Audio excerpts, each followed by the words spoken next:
Évangile de Jésus-Christ selon saint Matthieu, chapitre 5, versets 43 à 48.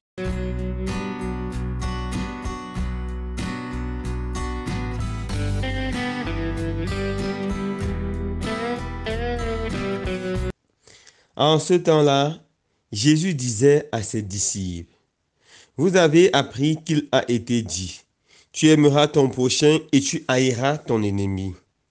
Eh bien, moi je vous dis, aimez vos ennemis et priez pour ceux qui vous persécutent, afin d'être vraiment les fils de votre Père qui est aux cieux. Car il fait lever son soleil sur les méchants et sur les bons. Il fait tomber la pluie sur les justes et sur les injustes. En effet, si vous aimez ceux qui vous aiment, quelle récompense mériterez-vous? Les publicains eux-mêmes n'en font-ils pas autant?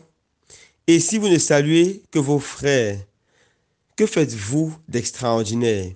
Les païens eux-mêmes n'en font-ils pas autant? Vous donc, vous serez parfaits comme votre Père céleste est parfait. Acclamons la parole de Dieu. Louange à toi, Seigneur Jésus.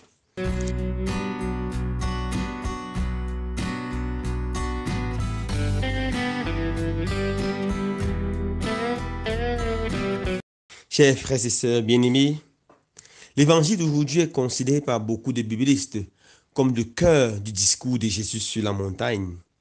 En fait, nous avons ici le centre de l'enseignement moral de Jésus. Même les non-chrétiens savent que Jésus a dit pendant sa vie, aimez vos ennemis.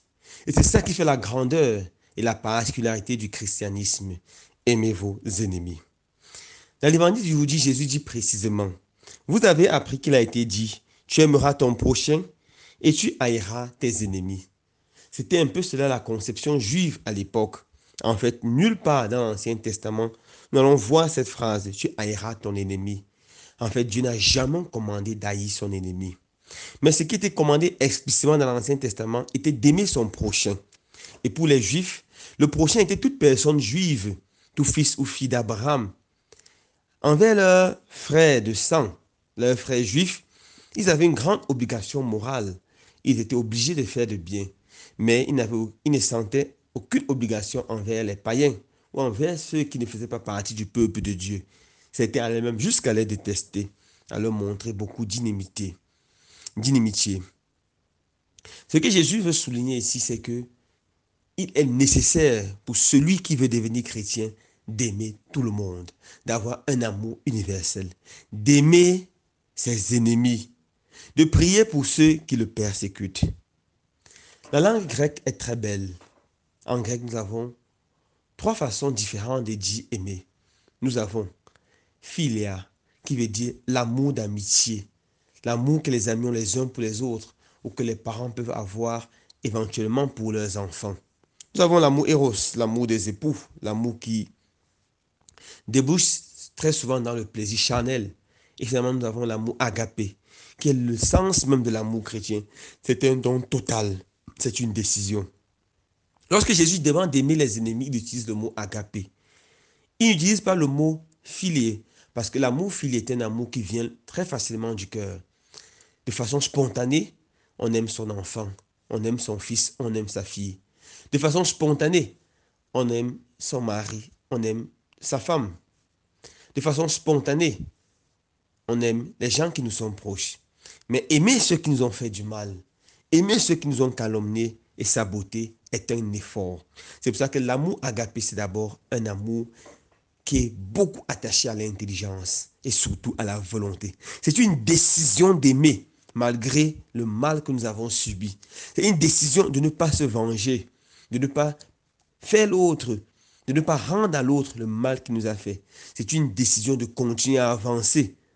Et cette décision ne peut pas être prise si notre volonté n'est pas nourrie par la parole de Dieu, nourrie par la prière.